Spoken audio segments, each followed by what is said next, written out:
What's going on, guys? Good evening. Welcome back to United View. Hope everyone is doing very well, having a good Sunday. Back for another edition of the Full View, KG. Well, I say the full view, kind of half-ish. The maths aren't really mathing, you know what I mean? I don't even know if you can. It's not full, half full view. Yeah, but then maybe that reflects actually some of our sort of perspective. It's going to be a glass half, maybe full or half empty kind of show. You know what I mean? Depends on your perception. Yeah, it depends on your perception of things. We got a lot to get into, though. Big up to KG, big up to Kenny. Hope everyone's doing good. We got a lot to talk about. Obviously, we got the victory yesterday at Bramall Lane, 2-1. Bits of getting out of jail late on from Diogo Dalot, scoring that late goal. We're only talking a little bit about the big week ahead. It's Ten Hag's big week. We've got two massive matches that, depending on certain results, the season could kind of take a turn to the left or take a turn to the right, because if it don't go well on Tuesday, about that Champions League football, we might be waving goodbye to that pretty quickly. Then we got the Manchester Derby at Old Trafford on Sunday as well. So there's plenty to get into. Be sure to smash a like on the like button. Be sure to subscribe, bottom right-hand corner. Kenny, I'll come to you first, actually. You know, KG and myself had our say on the game yesterday. 2-1, back-to-back Premier League victories, 6 points out of 6 points the last two games. What did you make of yesterday? Well, I wasn't happy. I wasn't impressed. I thought even from the first 5 minutes, you would have thought we were bottom of the league the way that we started. Sheffield came at us, and I think in the first 25 minutes, we had something like 15 touches in the last third of the game. And it's, we've spoken about Harry Maguire, we spoke about McTominay, and they shouldn't be at the club, and this, that, and the other. Yeah, I had Harry Maguire as our man of the match. I thought I couldn't fault him for what he did. His aerial duels or whatever we needed this today. We needed that physicality. Amrabat, whilst he was at the side of McTominay, just didn't look comfortable. He changed in the second half when he brought Eriksen on. It looked a completely different team. But, it's a victory. It's a victory. We have to take a victory, but we have to be realistic. And I look at that table, and we sit 8th, I think, tonight. I think we sit 8th tonight. And our points, we're a point behind Newcastle, but their goal difference is plus 15, and ours is -2. Now, no matter how you look at it, and people say, "Oh, we're only a point behind this. We're only 4 points off, top 5 and all that." And so, yeah, I get that. But as a football fan that wants to watch your team not only win, but to be, how can I put it, play decent football, a -2 goal difference is terrible for a Manchester United side. It is, isn't it? How do you really feel, Kenny? No, it's true, isn't it? And I'll be honest with you, last week against Brentford, I was jumping up and down off the chair. I looked at the Full View match people or whatever when they were following it on the live match, and everybody was jumping and for joy, and it was great. Yesterday when McTominay scored, I didn't even celebrate. I give it a fist, and I thought, but normally it's like, yes, come on. But we just didn't deserve that. We didn't deserve it. I felt sorry for Sheffield United, if I'm honest. And at 1 apiece in half time, I thought, well, that's as good as we deserve. We don't deserve anything more. And people are, we've said it on here many, many times about McTominay, and the lad got out to jail yesterday. Am I correct in saying that he had 9 touches in the game? Something like that. It's crazy. Terrible for a midfielder. It's if you look at the other people around him, I didn't think Bruno was good. Honestly, I thought he was wasteful, but he had 60 touches. And Bruno was like, I thought, oh no, Bruno, what's happened to you? What's happened to you? You know what I mean? And I know it's always got that Hollywood pass in him, and he can create a fantastic goal. He can score a fantastic goal. But yesterday, I just thought he was wasteful. I just thought he was purely wasteful. So Rashford again, I'm thinking, when are you going to take him off? He had to take Rashford off, but he was the last player again to be taken off. I don't think he was bad yesterday, Rashford. Honestly, it wasn't as wasteful, and he was trying to put crosses in, but I still thought he wasn't the Rashford. Bruno and Rashford. We've relied on them last year. They was our saviours, both of them last year. And currently, in comparison to last year, they're nowhere near what they were. They are nowhere near what they were. But at the end of the day, we've got a result. We've got to win. We've got to win. Yeah, back-to-back wins, certainly. You know what I mean? You got back-to-back wins, and it could have been very different. You know what I mean? It could have, and we wouldn't have been shocked, would we? We wouldn't have been shocked. If when you looked at the lineup and you saw Maguire and Evans, I doubt if anybody predicted that lineup. I really did, especially with Varane on the bench. You know what I mean? But fair play, and you know we're going to get into what we need for the future in the short and long term. But we desperately need that left back playing. We desperately need a proper left back. Yeah, definitely. KG, 24 hours on. How are you feeling about it? You were quite sort of downtrodden yesterday. I watched you during the match view. Progressively getting more and more depressed as time went on. Even when the goals went in. I mean, I've never seen like for 90 minutes, KG, if you haven't seen it, basically cussed out Diogo Dalot for 90 minutes. Yeah. And I did. And then he scored. KG, what are you thinking about the 24 hours afterwards? Looking forward to the week ahead. So what do you call it? I did cuss out Diogo Dalot for 90 minutes. I was furious. with his performance. And it's crazy because I don't know. I haven't checked in on what people said on the ratings, the player ratings, to see if they agreed, because we gave Diogo Dalot like a 3. We gave him a 5. Yeah. And giving Diogo Dalot a 5 after that performance, after a goal like that, felt a bit harsh, but then we weren't having it. It was like everyone was sticking to the gun saying it's a 5, no matter what.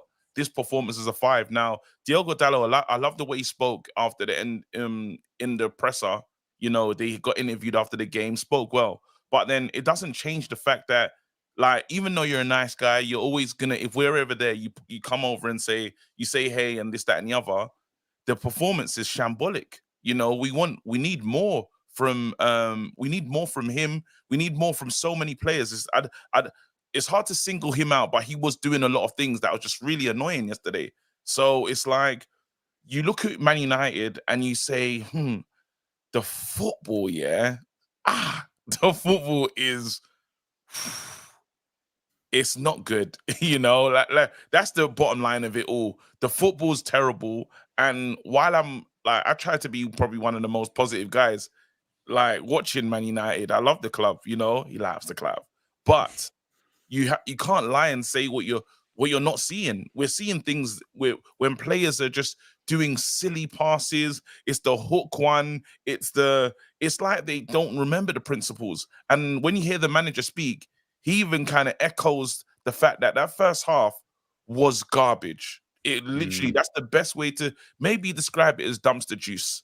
That little, that juice at the bottom of the black bag. That nasty stuff. It's like, where did that juice come from? I didn't. Exactly. There's no liquids. There's no liquids. No liquids. Like, where's this come from? But then the main thing is we can't take away from the fact that the team got a clean sheet. Sorry, not a clean sheet. The team got 3 points. That's the biggest piece that we can take from this game. Maybe the second biggest piece is, or the most concerning piece, is that 3-man midfield. Since we bought in Mount and we tried it with McTominay, we still don't have an answer for that 3 in midfield. It's horrible. So yeah, that's where my attention is. I want him to work on that, and I want to see a difference in the Copenhagen game. Who's playing in that midfield? Can it make sense?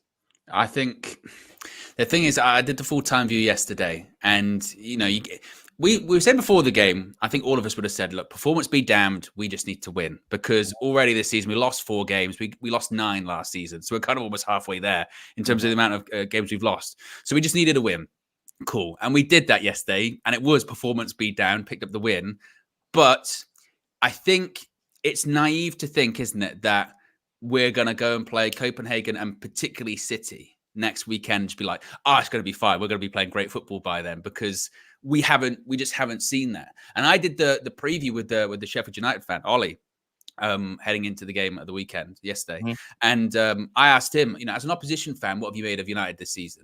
And he said, well, the biggest thing I think is, I don't see what the game plan is. Like, what's your style? What are you trying to do? And I said, it's funny you say that, because I think all of us are asking the same question. Like, you watch yesterday's game and you go, I don't really know what we're trying to do. But I mean, it's purely moments football, really. And that's what won us the game. Diogo Dalot did a great strike. Maybe keepers should do a bit better. But it's really moments. Even McTominay's goal. I mean, Bruno's, I'm going to call it a pass that he puts up to him to about neck height here. Yeah, and McTominay somehow has to sort of get it down and sort of scuff it and it goes in. It's just a tough watch, isn't it? It's a really difficult watch. And you feel like as a fan, you're watching it and you're kind of like just getting through the game. And also the players that are playing, they're also doing the same. They're just like, let's just get through the game. Let's just hopefully, we're better players than these players were playing. So hopefully we should just get over the line. And that's fine. But now we're into this sort of weird territory where if you do look at the table, as Kenny pointed out earlier, like, we're 8th. We're a point behind Brighton. We're a point behind Newcastle. Obviously, Villa won today. They were brilliant today. How many points? We're 4 points behind them. 5 points off Spurs and Liverpool. 6 points off City and Arsenal. Like, it's still at that weird stage of the season that if you do pick up like a big win, not that you're in it, but you sort of go, well, maybe it's not as bad as we're making it out to be, but the football's not really reflective of it as well, which again, it's a really weird sort of conundrum at the moment. We're just as Man United fans, though, there is this feeling of, just disillusionment, we're just sad. That's where it comes down to. There's just I won't say like a sadness in the dressing room or sadness in the fan base, but we're looking and there's a bit of the green-eyed monster. We're looking at other teams and how they're operating, and we're like, well, why can't we be like them? Why is it taking us so long for our football to show itself? Why are we like this? And it's hard because when you're trying to build something, you can't really look at the other teams because you're not even constructed like them and you've got different issues. But then the main thing is when it comes down to it, it's 11 guys on the pitch. So you expect your 11 guys to be able to make decent passes and to be able to dominate a team at the bottom of the table. I was waiting. I thought we could score 4 goals before we went into that game. I was really hoping to work on a goal difference, but it wasn't going to happen.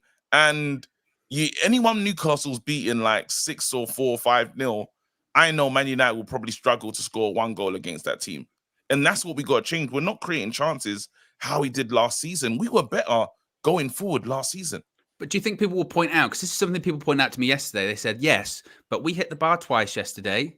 Hoyland, he had one where it flashed across goal, nearly got to it, was unlucky. He had another one where the keeper made a good save. On another day, if they go in, did we then look at the game a bit differently as well? Are we still in that kind of territory where we're just not being clinical enough? No, but see, the other thing as well, and we've criticised Onana, but within the first 5 minutes, we could have gone 1-0 down. He had to pulled off I'm not saying it was a world there, don't get me wrong. That lad had a clear chance of scoring the opening goal in 5 minutes.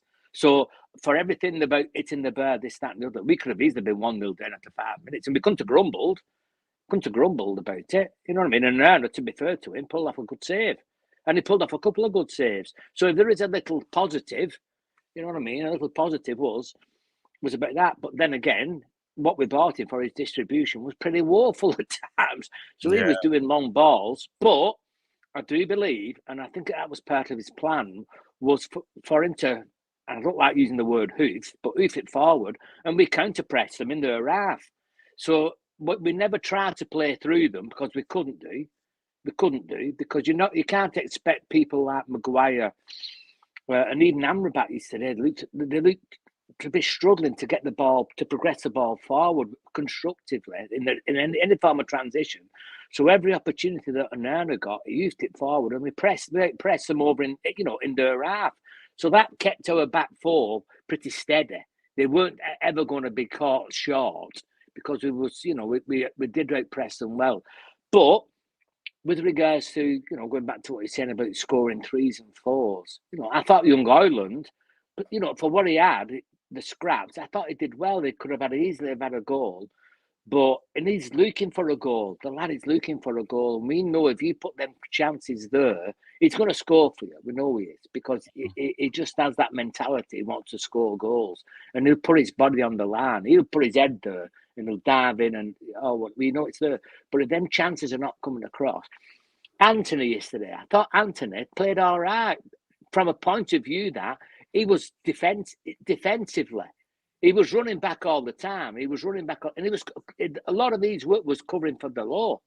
So that part of his game, if you compare him to Rashford in the way, I have to strongly disagree with you there. With defensively, I thought he did well. No, I thought Anthony was absolutely rubbish yesterday. It was another performance. Yeah, I look at the right hand side and I'm like, what have we done?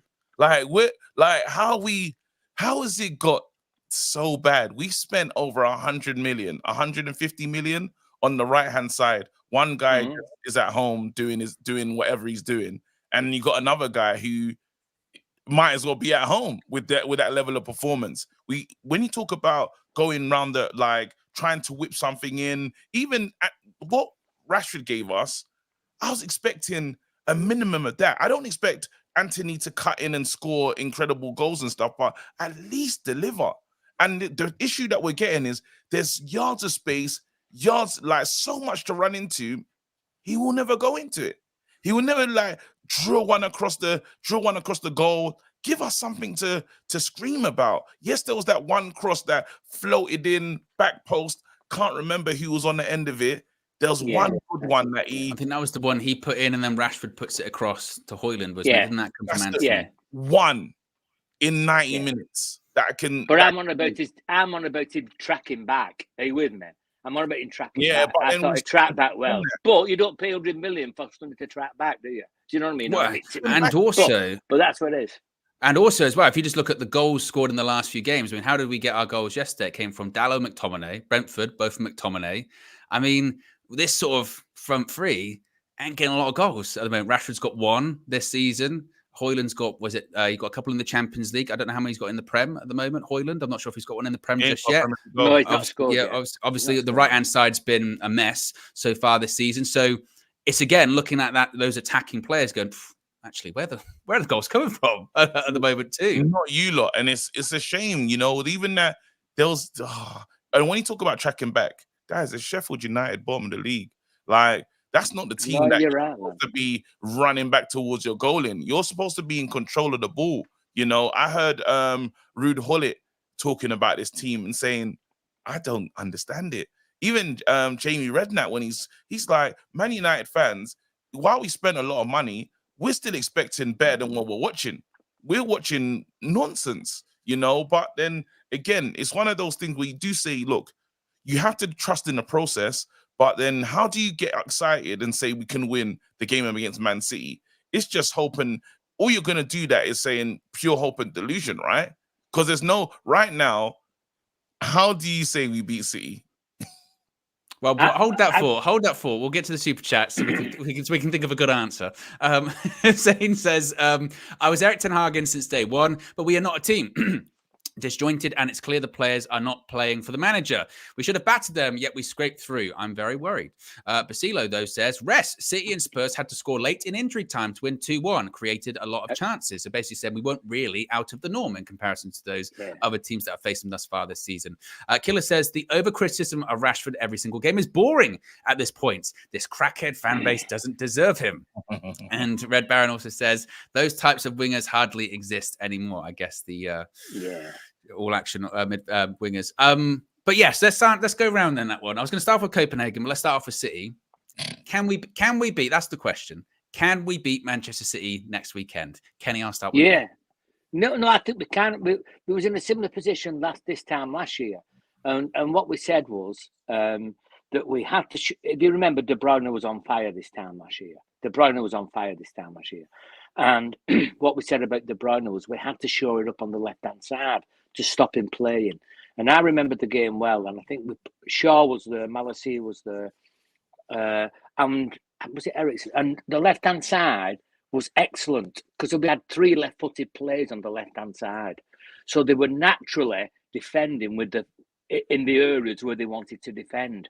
And De Bruyne was quiet. And during the game, De Bruyne changed over to the right-hand side. I remember it because I was there at the game. And I thought, we've tamed them. We've tamed the main man. You also had Fred. You also had Fred, didn't we? Following Fred was excellent. Fred was all over. Correct. That was it. And again, Fred was basically the whole game he covered De Bruyne. So tactically we got it absolutely spot on, but we had the right individuals in the right places to be able to do that, and they've barely created. They've created very little. And on the counter, we was outstanding. We was outstanding on the counter. So I'm thinking, this is my train of thought, that next week, City aren't at the best. City aren't at the best. The main man won't be playing. He came back yesterday, the central defensive midfielder. I always forget his name. Rodri. He only came back yesterday. He came on a sub because he's been out or whatever. So he's not. Hopefully, he won't be, firing on all cylinders. Grealish is in and out. Foden inconsistent or whatever. So I'm not overly concerned about Manchester City coming to Old Trafford if we have the right people in the right place. So if we can get Reguilon, who's left-footed on that left-hand side, right, then I'll be a lot more comfortable. But if we've got either Amrabat or Lindelof on that right-hand side, I think we'll just get exploited. I think Pep will exploit it because we saw it yesterday. No matter who we put at the left back, our left flank is dead. Basically, it's dead. We create very little down it. We seem to be vulnerable on defence. People are being comfortable. So Eriksen can sit over on that, can play over on that side, and Reguilon can play over on that side. Now, what you'll lose with Eriksen, you'll lose his energy. So where do we find the energy? And that is the key. And I'd love to see Mount play. I'd love to see Mount play for his energy, because I think you're surprised he didn't start yesterday. I was surprised he didn't start yesterday. Exactly. No, I agree. And what we saw yesterday was with McTominay or whatever. McTominay doesn't have that mobility to at the back in the defensive third to be able to cover, to move. And Fred did a lot of his work for him in that respect. Are you with me? And as much as we rely on Fred and McTominay or whatever, what Fred gave you was energy. That's what he gave you. Fred give you energy. And I think somehow, if we can fit Mount in, fine. Because what we've seen with Casemiro and Amrabat yesterday, they're not as mobile as we thought they was for whatever reason. But Amrabat did look better when he was sat at the side of Eriksen. So if we can beat him, I don't have a concern. I honestly don't have a concern once we get over the halfway line. I think once we get over the halfway line, I think we'll play him on the counter. We've got loads of pace. If he plays Antony, or if he plays Pellistri or whatever, if he plays Rashford, Ireland, we've got pace to burn. We've got pace to burn. So I do think that he will sit back. I think he'll pack the midfield, because he will not. What we can't have a humiliation. If we have a humiliating defeat against Manchester City next week, then the fans will turn. I do believe the fans will turn. I think if we can nick a win with a counter goal, whatever, a breakaway goal, that's fine. But what we cannot do, we cannot afford a humiliating defeat. Ten Hag can't afford one. You know what? I want to say I disagree with you saying Ten Hag can't afford a humiliating win, because this club and the decisions that we made off the pitch, this is the first time that the fans get back together after announcing it's a 25% sell and the Glazers are pretty much staying. So I think the fans have to the fans will voice their frustration. This is a game that I'm attending, and I'm terrified for this game. Just barely, I am, man. I'm like, geez, man. Because let's look at this. On their wings is where the problems are going to be. Wan-Bissaka usually, like against Foden, Wan-Bissaka has to be so intelligent. He has to make sure that he's in the right space, because Foden he knows how to exploit. Like, he's not going to just do all action pace. He just knows giving goals and getting in. Foden's been a problem for us in these games. Well, guess what, guys? Wan-Bissaka's not playing. So in this one, it was Grealish last year. He had Grealish in his pocket. He had Grealish in his pocket last year. It was outstanding, Wan-Bissaka. Outstanding. But in this one now, like just in this game, you worry about Delo sometimes doing some mad things defensively, or Delo, let's say, picking up an early yellow card. Then let's look over at the other side when we think about if it's gonna be Lindelof, which is scary again. He's again against Doku or something like that, or anyone that they put out there is just the pace is what you don't want to deal with. Man United want to be. So this is a game where the Antonys of this world and their help from the Rashfords of this world is going to be key, because I imagine us running back towards our goal and playing very much so on the counter-attack. Now, who is the person? I love the shout for Mason Mount, but then I can already see them just like bombarding us, with waves and waves of attacks. Now, what we don't have is the Fred, and what we realize from Amrabat is, while he's good on the ball and stuff, he's not quick. He can't cover the ground. Doesn't have Fred's mobility. Doesn't have his mobility. So then, in a sense, you might say, okay, am I going to put Mason Mount in there to almost give me the Fred job? It's definitely not a job for Eriksen. I would not do that. No way. Yeah, in this one.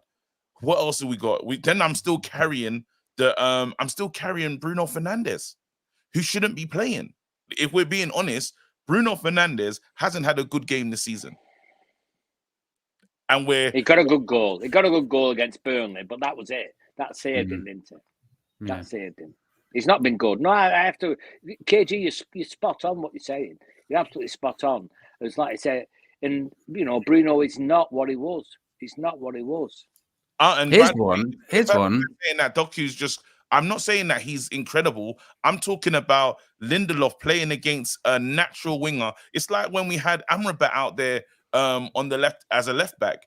It's not his natural position. So that's why I think Reguilon didn't play yesterday. I think that Reguilon was on the bench, but I think that he thought, okay, there is no chance. Considering he's thinking, look, I have to have a natural left back against City because I can get away with it against Brentford. I can get away with it against Sheffield United. I cannot get away with that against Man City. I think he knows. So I wouldn't even. And he's probably looking at the Copenhagen game too, thinking, that's a must win. Maybe he can get away with not having a natural left back against Copenhagen at home in the Champions League, maybe, but definitely not against Manchester City. Here's an interesting one though, KG. You say we don't have a Fred. D says, what about Hannibal? Would you trust an Hannibal Mejbri to do a similar job to a Fred, like Fred did against? Well, De Bruyne's not even playing, so it doesn't even have to think about it, actually, because he's injured. So but if we need someone to sit on someone, could Hannibal do that job?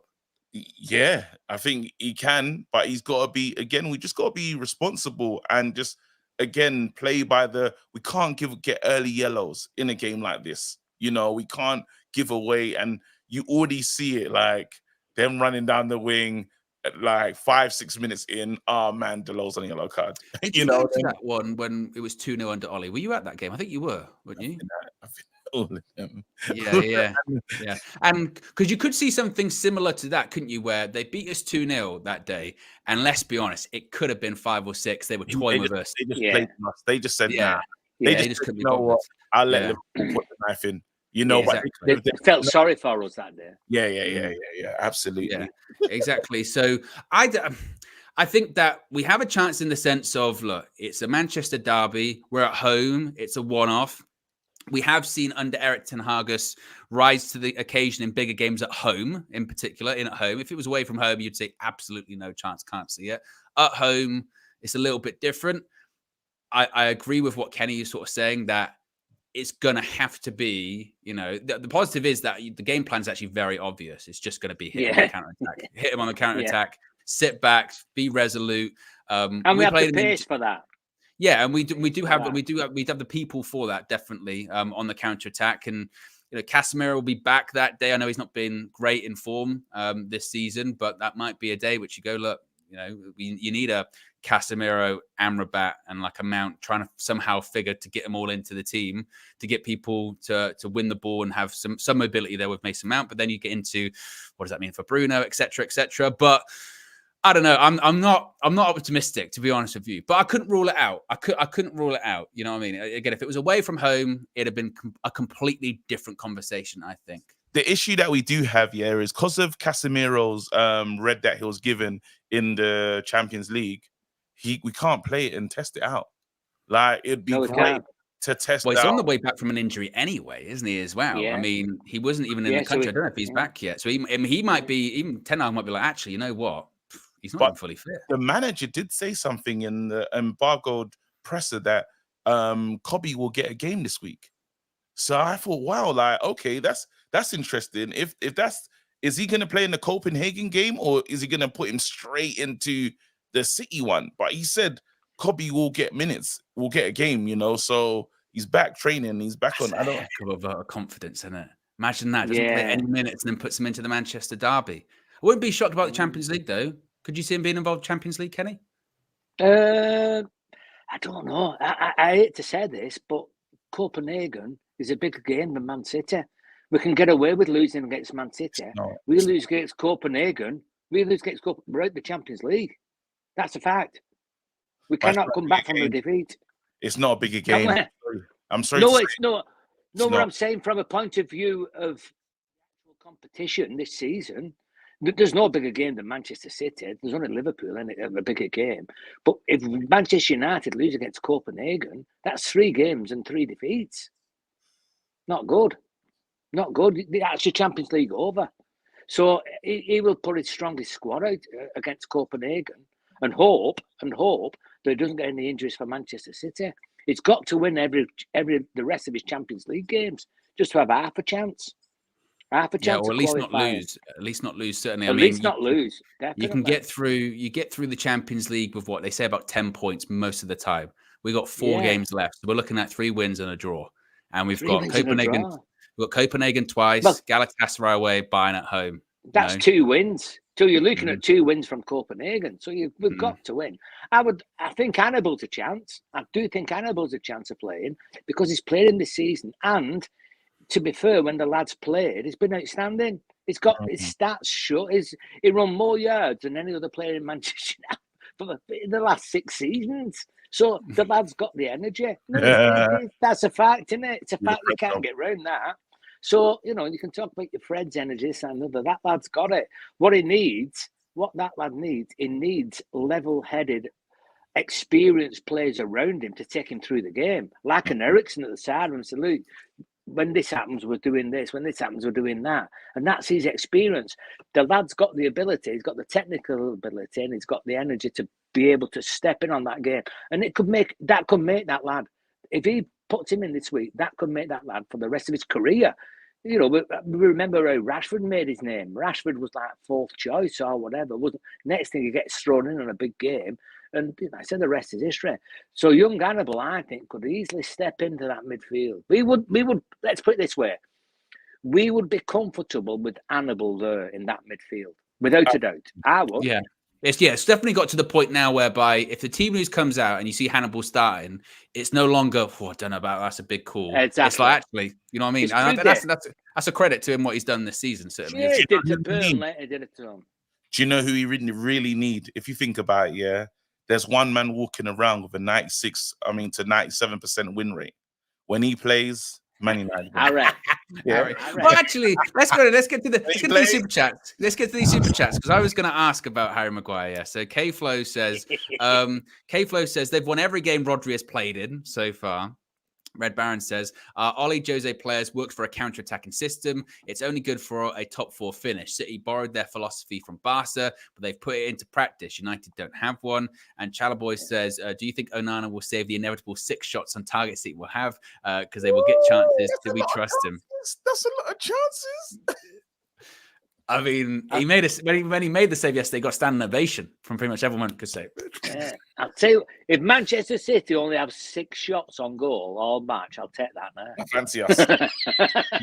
Yeah. Wait, don't say that because last time Liverpool had like 7 shots. Yeah. And they 7-0. Well, yeah. You don't want that. But let's talk about Harry Maguire then, actually, because he got man of the match yesterday. As mentioned, KG mentioned, his win percentage is, as he would call it, ridiculously high, right? 90-something odd percent. Is he our most informed defender at the moment? It's a good question, isn't it? I think, he is. If you've been on, because I thought Dallow was poor yesterday. I thought Lindelof, to be fair to him, gets put in every position. The only position he's not playing in defence is in the goals. So he's like the fall guy, isn't it? Let's put him at left back. Let's put him there. So he's really in a position and he's playing with a regular partner. Harry Maguire, when he's played, I can't knock him. We can't knock him. We want to do for whatever reason. And what it's doing in a way, it's showing Ten Hag up. It's showing Ten Hag up, isn't it? From the point of view that it's been open everybody knows that he's tried to sell him. He refused to leave the club, so he's obviously knows he's not wanted. He's probably fifth choice centre back. He's playing and he's getting man of the match. So that, to me, is showing the manager up, isn't it? I don't think so. I don't think he's showing up.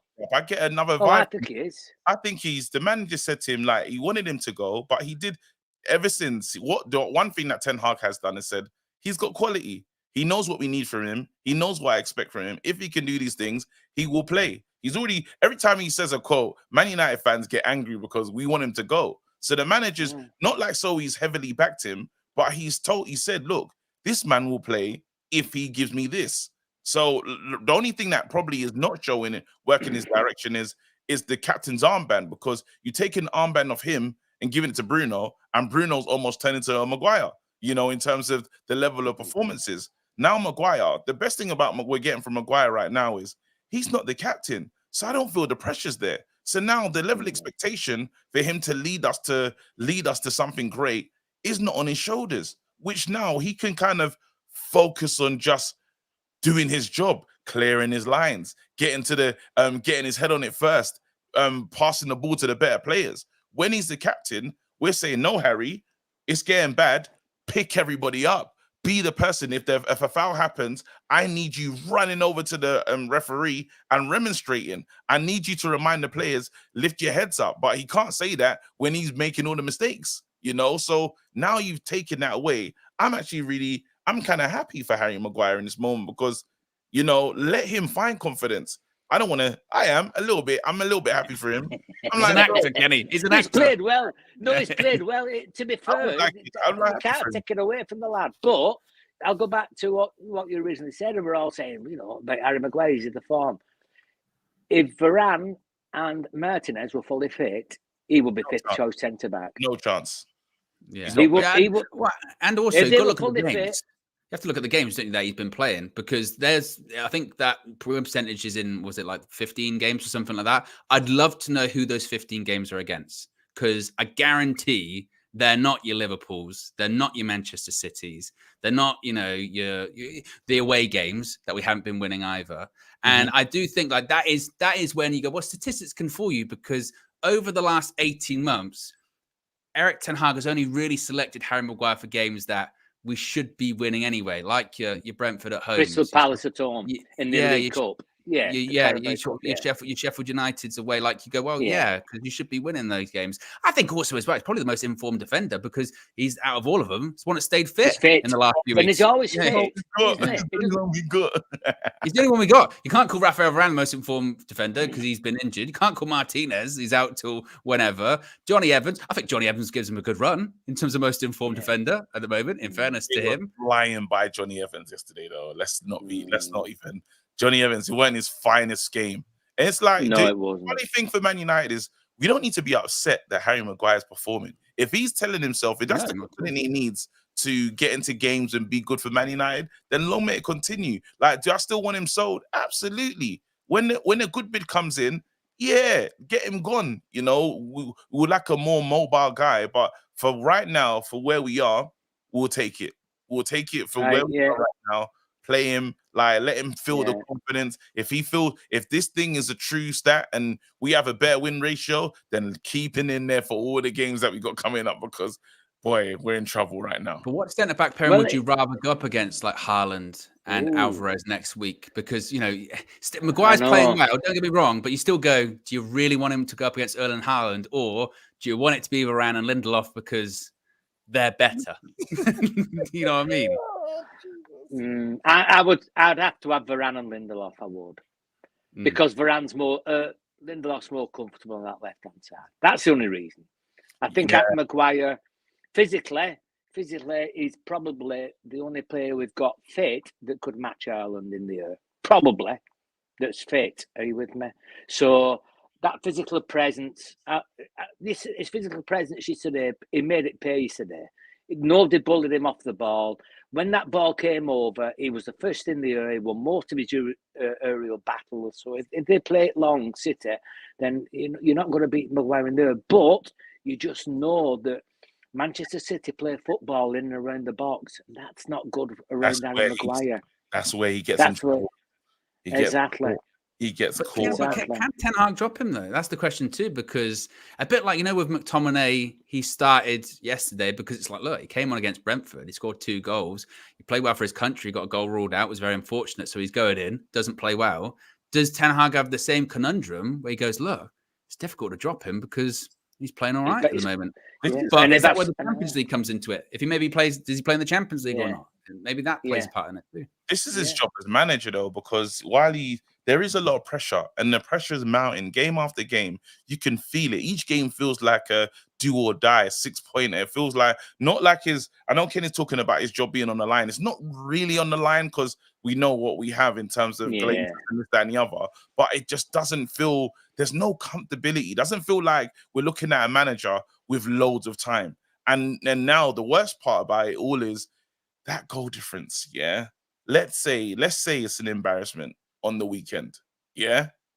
You're looking at like a negative, you pray that it's not a bad one. You pray that, okay, if we do lose, it's a 2-0, 2-1. You're more 1-0. You don't want to see nothing like a 4-5. You can't No, I don't think we'll lose. I don't think City's playing as well as what they've played in the past. I don't. I think they're going through little transitions and they're not dominating like they have been. So coming to Old Trafford with the crowd behind them or whatever, it was the same last year. You know what I mean? We pulled a performance out, and I think I do. I fancy us for at least a draw next week. I do fancy us for at least a draw. I do. Do you not think the form's a bit different though? The form's a bit different to when we played them last year. Because when we played them in January, we'd had a really good post-World Cup, hadn't we? Really good November, December into January too, and we even went 1-0 down in that game. We came back, which I mean, if we go 1-0 down next weekend, you'd be like, oh my god, here we go.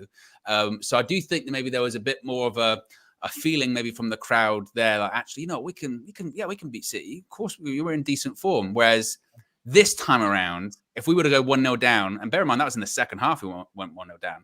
If we went 1-0 down in the second half, I feel like the reaction would be very different. Not only from the players, but also from the fans of like, here we go. I know. I just think you always think we always have to be positive because at the end of the day, it's Manchester United. It's Manchester United. You're at Old Trafford, and all right, we have lost games at Old Trafford this year, but I think there's so much riding on it. I think they know, the fans are desperate, absolutely desperate for a performance. We are. Because we're coming on these shows every week, be it Wolves, Brighton, Brentford, whoever, and we're just about scraping through every single game. We haven't dominated one team this year, irrespective of where they're on the table. And we ain't going to dominate City. That's not going to happen. No, exactly. Yeah. So we are due a good game. Do you know what I mean? And if he wants a good game, then let's have it next week. Let's have it next Sunday. This is the one. You know what? I hope we just. Because Copenhagen, and this is a good way to look at the Copenhagen game, because it could really set us up. You go into the Copenhagen game, and we are much better, way better than the performance we were in against the one we had on the weekend. That's right. Yeah. Oh, if we go into Sheffield. Sheffield, right? If we play in that Copenhagen game, the way we know we can, the way we should do, like clinical goals to scoring and stuff, and we're going to that game with our heads up. And Bruno finds himself, like we got players that have only scored one. Like Rashford scoring 1 goal this season is mental. That what? Like if he can find the back of the net, because he used to be someone that was scoring bunches as well. Rashford get on a goal little spree, and he scored the winner against City last year, didn't he? This is it. Yeah. So what we need is we need cohesiveness. Because even, let's say, like, our team lost, but you could see a style developing or, progress in terms of build-up and this, that, and the other. Say, you know what? That's fair. I'll take that. The last time I saw progressive style was in the Arsenal game. Yeah. I was in that game, and I thought, you know what? Like, while it ended horribly, we was really in that game. We were matching them. We played to a decent, quite a high level. That Garnacho goal stays on. We scored that Garnacho goal, and it's not ruled offside. We won that game. Well, playing out from the back was good as well, wasn't it? Playing out from the back, we looked decent. Yeah. Like if we can go into a game where we're showing, positive style of football, positive approach to a game, then yeah, we're up for it. But it has to start with Copenhagen. Man United have to lay down the gauntlet, and we have to be almost good in front of goal. Garnacho has a chance yesterday. He has to finish that. And his finish, or what happened in the end, is what Man United have looked like this season. Just sloppy in front of goal. Just terrible. Let's get to a couple more of these super chats here. Where are we at? Avi says, stick Maguire on Haaland, bully him and hope. LOL. K-Flow says, this is the breakdown of the 15 games, I think referring to the Maguire stat. Half were against sides that were in relegation battle or relegated. The rest were cup games, early Carabao. Are we also saying that Evans is 100% win ratio then? Remember 15 months. That's exactly what K-Flow said. And also K-Flow says in that stat, Sky didn't include the first 3 games. That's why I say with the Maguire one, like statistics can be manipulated. They didn't include them. Well, this is the thing with statistics, KG. Statistics can be manipulated for any argument you're looking for. And with that Maguire one, again, even us as United fans, when they said, well, in the last 15 games, he's had this win ratio, as someone that's watched all of those games that he's played, in the back of your mind, you go, well, I know they weren't big games because he wasn't playing them. So they must have been a certain kind of game, right? That he was playing in. V33 says, not prediction, spoiler alert. We're getting touched all over by City. Doku, Foden, Haaland, and Alvarez. That front four is going to smack Onana into oh no. Oh, wow. But I mean, just can't afford it. I think next weekend, but we mentioned about, can we win it? Yes, we can win it. Of course, we can win it. Yeah, we can. We can win it. As for will we? It's a tough one. I don't know if I would have believed. I want to believe. And as we're pointing out, I do think the Copenhagen game, that's the key thing. I think if we get a decent result there and the performance matches it as well, then you'd start to say, look, there's 3 wins in a row there. They haven't been pretty, but you're getting points on the board now. You're getting victories on the board. You look at our best bit of form last season. When did it come? After the World Cup, where we just kept winning games. Some of those performances weren't great, but after a while, you start saying to yourself, hey, we've won like 3 or 4 games in a row here. There's a bit of momentum. There's a bit of belief. And that's what happened going into the City game last time. And also, I mean, I don't want to get too carried away, but if we did beat City, I know it's a big if, but if we did beat them and then we're 3 points behind them in the league, what does that say about our start to the season? Do we change our perception of the start of the season if we beat City next weekend? No, you can't. No. You can't get behind Man City. You can't get behind Man City. But they say the table never lies. Well, it doesn't, but we've been lucky. We all know we've been lucky. We can't tell me a game where we dominated. We haven't dominated anybody. We've been very, very fortunate. I can't tell you that, Kenny. No, I can't. No, you know. This is one for you. Yesterday, Onana went down holding his hamstring, and a couple of times he didn't kick the ball out. Now, will we see a different goalkeeper against Copenhagen? Because I don't think he was 100%. I honestly don't think he was 100%. He was holding his hamstring, then he wasn't doing as much kicking. I thought, you know what I mean? Could we see a different goalkeeper against Copenhagen? Ooh. That would make it interesting. No, because I wouldn't want that, because what if the other guy plays brilliant? Like, that would be terrible. Like, because then I'll be like, you got to keep the other guy in. It just makes it very difficult. Usually you can make these changes when the goalkeeper's solid and the number one is affirmed himself as the number one, not only amongst the managers, but amongst the fans, amongst everyone. Everyone knows that's the number one. So when you put in the number 2, it's like, nah, we're just giving him a game to stay sharp, help out the number 2. No, the number 2, everyone's waiting to see, hey, what can you really do though? Are you all right? You know what I mean? So I wouldn't want to, it's a dangerous game for Ten Hag to play, because right now there's no pressure on Ten Hag to play Bayern there, because none of us know what he can do. None of us. There's not a Man United fan that says he's the man. And it's be careful what you wish for. If there is a overarching theme to Manchester United this season, it's be careful what you wish for a lot of things. Yeah. Whether it's play this player, bring in this player, we need this position filled out. Yeah. And then Sal De Gea or whatever. Get Harry Kane in. Get Harry Kane. play for Kundo and whatever. And then when it all happens, you go, maybe it wasn't the best choice. So with all of that, it's kind of like people, I think, in their head have already decided that Bayandira is like the best goalkeeper ever, and he's sitting on the bench. We haven't realized it, and he might play, and we're like, actually, it's like last year with Dubravka. Remember last year, Dubravka, give Dubravka a chance, and he plays. You go, maybe don't actually play Dubravka that much. He does like to play when players are out of form. He does try to play them into form, doesn't he? And we've seen that. We've seen that with Rashford, and we've seen that with Bruno. He's hoping that they just click. He's hoping that they just click. Did you not see that video? Yeah, I was too embarrassed to share it and stuff. There's a little guy here that gets a shirt and he goes, "Who's your favorite player?" And then she goes, "I've got a signed shirt for you here." He said he doesn't like this player. I can't remember the player that he said. Anyway, it's proper MUTV. They're in the crowd. I forget the player. Yeah, see it. Yeah. He gets the shirt. Wasn't it like it was like I think he's rubbish. Yeah. You can have it back. You can have it back. Oh, it was horrid, man. Garnacho. That's harsh as well. That's harsh. Garnacho. Come on. That kid said, "Nah, I don't want that," But then he'd have got a clip round the ear off his dad on his way. What have you said that for? Show me up. Yeah. Show me up, man. But then, do you know what I was thinking also quickly, just on this right-hand side, I don't think Facundo can play as bad as what Anthony showed us yesterday. So if the I don't know. I think that's harsh, KG. Nah, I think if he's gonna put in, don't get me wrong, in this Man City game, it has to be Anthony. I need him going back and helping out defensively. This is a game where Anthony has to play. But I'm just saying that with the going forward, what we're getting so far, you got to give my man a go. You got to let these two duel it out. You see how we know guaranteed Garnacho's coming on at a certain point in the game.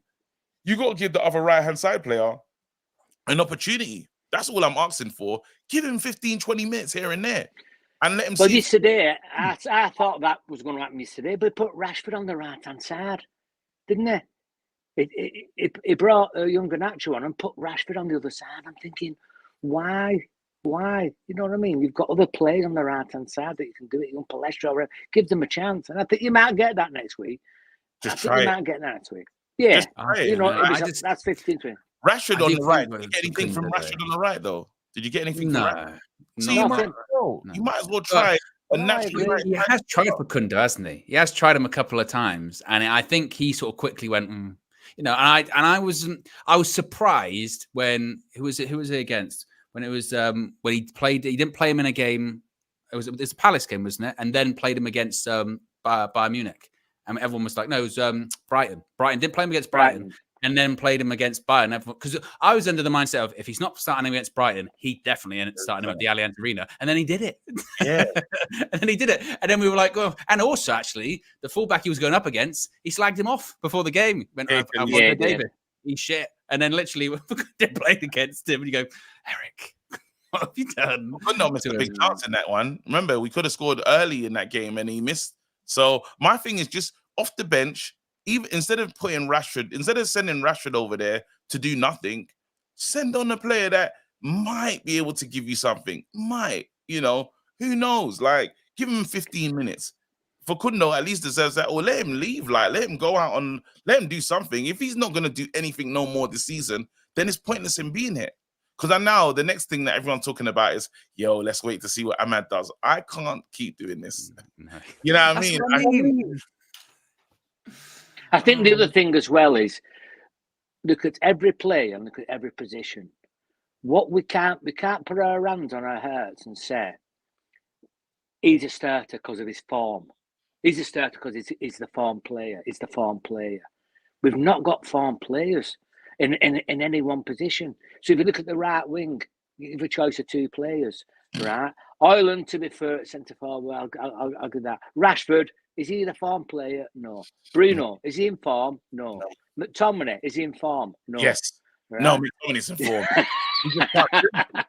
Wait, what do you define form as? Because he's scoring goals, but whether or not he's actually playing well. He's in goal scoring form. He's doing it week in. Did like 9 passes. Consistently, week in and week out, giving 7s out of 10, 8 out of 10. They're not. Well, We don't have a consistent. Like he's in a goal scoring vein of form. We can say that. We can't lie about that. That's true. Yeah, so he's scoring. Bring him on goals. the last 10 minutes. Yeah. So was Casemiro, though. That was the thing. Casemiro is. This is the weird thing too, because this was the conversation with Casemiro, wasn't it? People going, he's not playing that well, and then people go, if he's not playing well, how come he was our top goal scorer? And you go, well, you don't play well to score goals, do you? You know, you don't. No. Sometimes you just be right place, right time. And also, that's not their primary function, is it? I mean, you could have Casemiro scoring goals, but his function wasn't necessarily to be doing that. And if you're not doing what you're meant to be there to do, but you're making up for it in scoring goals, is that, I don't know, it's a weird conversation to have, isn't it? How backwards this club is. Casemiro's the best in the air at this club.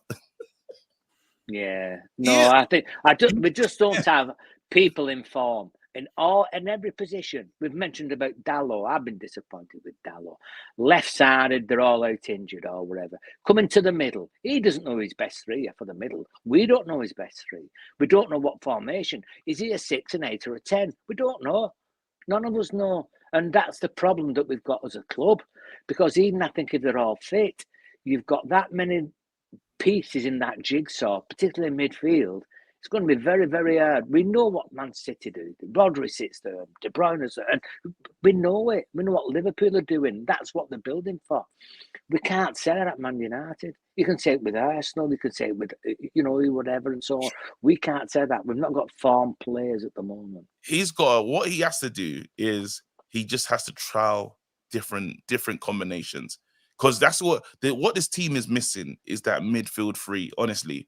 If we fix that midfield, you actually fix United pretty much. Like that's the problem area that we're having this season. Maybe it showed Fred offered a lot last season in terms of getting about and just being a problem, being a pain. But we just have to really have the right industry and the right players just on form in that three. We'll be good to go. Because I think that's where you really start to create chances. And at least before. Even last season, because people say we didn't score a lot of goals last season, but we created a lot of chances last season. We just wasn't clinical. Like the chances were falling into narrative, wasn't it? Chances were falling to the Weghorsts of this world, and the who else was Martial? Like when he played, well, Rashford played most of it really. So that's what was happening this season. It's like there's no creation happening. There's no service to the striker. So we need to fix that. So I really hope like he stumbles on. 3 players that are meant to play in there and he sticks with them. Let's get to these super chats, then we'll wrap things up. K-Flow says, we're the only side in the top half who haven't drawn a game. Puts our points tally in perspective. Others above us have drawn. The goal difference stinks, though. And Amanor also says, Facundo needs to play 6 games in a row. Anthony dead. Well, there you go. So there you go, guys. Appreciate everyone that's tuned in. Be sure to smash a like on the like button. Be sure to subscribe, bottom right-hand corner. KG, you're going to be live on your channel shortly? Yep. We've got 5 things deep. I've got the fans giving their opinion on the game, what they thought and stuff, and looking forward to our next game against Copenhagen. Yes, indeed. And you won't have to go anywhere. You're going to be redirected all the way to KG's channel. Thank you. You're welcome. So yes, you don't have to go anywhere. You'll be redirected and you can call in and have your say to KG. Appreciate KG and Kenny for joining us. I'll be back live tomorrow morning, 9 a.m. And we build up to Copenhagen on Tuesday. We're out of it. Peace.